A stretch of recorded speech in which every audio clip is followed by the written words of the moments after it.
त्याप्रमाणे खरोखर माझं ना या साऱ्या जनतेला मात्र एकच सांगणं असेल, किती का असे ना देवाची भक्ती ना निस्वार्थपणे करा, निश्चितच त्याचं फळ तुम्हाला मिळेल. रे बाळा, लबाडा, रडतोयस का? बाबांची आठवण येते का? मुळीच चिंता करू नको. बाबा जिथे कुठे असतील ना, तुला आणि मला आशीर्वाद देण्यासाठी ना या माझ्या महाली लवकरात लवकर येतील. कशाची ओढ लागली? बाबांच्या येण्याची. मला देखील बाबांच्या येण्याची ओढ लागली. तू थोडा वेळ विश्रांती घे, थोडा वेळ झोपी जा. बाबा आले ना की मी तुला नक्कीच उठवेन. काय झालं? काय हवंय? बाबांचा आशीर्वाद. अरे हो, ज्याप्रमाणे मला चिंता राहून राहिली ना, बाबा येतील, मला आशीर्वाद देतील, तुलाही देतील. तोपर्यंत शांत झोप, रडू नकोस. शांत झोप, शांत झोप, शांत झोप, रडू नको.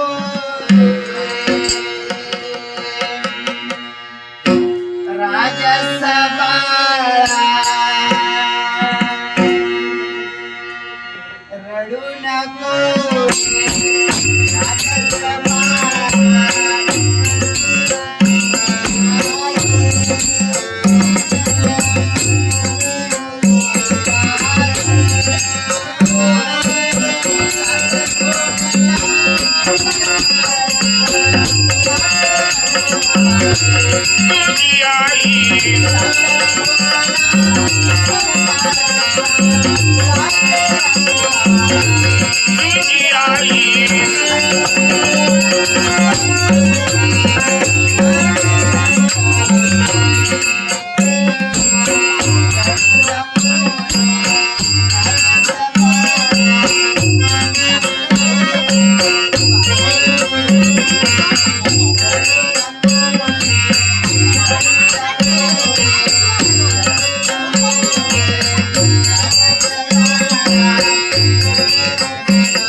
मला सांगा, मनी प्रश्न वावरू लागला. आपल्याला नमस्कार करण्याचं कर्तव्य मी केलं, पण आपण आशीर्वाद देण्यासाठी एवढा विलंब कशासाठी केला? काय म्हणून मी तुला आशीर्वाद देऊ? म्हणजे बोलणं आपलं समज. माझ्या समोर काय प्रसंग निर्माण झालाय असा कोणता प्रसंग? याची जाणीव नाही, तुला कल्पनाही नाही. पण स्वामी मला सांगा, असा कोणता प्रसंग आपल्या जीवनामध्ये निर्माण झाला ज्याने आपली मान खाली जाते? त्याला कारण त्यावेळी मी तुझ्या मागे आलो, त्यावेळी मी यक्षाने पुढे हैदोस मानेला तिथे दाखवून तुला सांगून गेलो होतो. हा इथं आता मी आलोय पण याच्या मागे काय घडलंय याची कल्पना तुम्हाला कोणालाही नाही. मग सांगा ना स्वामी, विलंब कशाला करताय? तुम्ही तिथवर गेला होता, काय झालं त्याचं? तोच यक्ष राज दरबारापर्यंत पोहोचला. हा राजकर्त्यांजवळ संपूर्ण राज्य मागण्यासाठी तत्पर झाला. राजकर्त्याने नकार दिला. हा राजकर्त्याशी त्यांनी तुंब अशा प्रकारचे युद्ध केलं. राजे दुर्दैवाने पराजित झाले. हा ही संधी सांगून त्या यक्षाने विषाने वनस्पतीचा द्रव त्यांच्या नेत्रात घालून राजकर्त्यांना दृष्टीहीन केला. मग मला सांगा यापुढे काय घडलंय? त्याच्या पुढे फार मोठं घडलंय. काय ते? त्यांची गेलेली दृष्टी पुन्हा प्राप्त व्हावी म्हणून हा देव ऋषी नारद म्हणून मार्ग सुचलेला. हम्म. कैलास पर्वताच्या पायथ्याशी असणारा ताम्र सरोवर आणि त्या ताम्र सरोवरात एक श्वेत पुष्प म्हणजे ब्रह्मकमळ फुलणार आहे. हा आणि ते ब्रह्मकमळ ज्यावेळी उमलणार ते सुद्धा मध्यरात्रीच्या समय आणि ते जर आणून राजकर्त्याच्या नेत्राला स्पर्श केला असेल हा. तर गेलेली दृष्टी पुन्हा त्यांना प्राप्त होऊ शकते. मग विलंब कशाला स्वामी? जा म्हणते.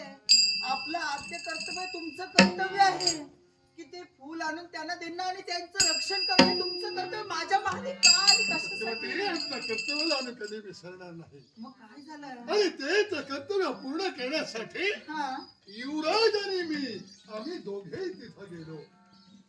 दोन मार्ग दोघांचे. हम्म. युवराज ज्या मार्गाने गेला तो त्या सरोवराच्या काठावर पोहोचला. ते श्वेत पुष्प हस्तगत करणार एवढा तिथे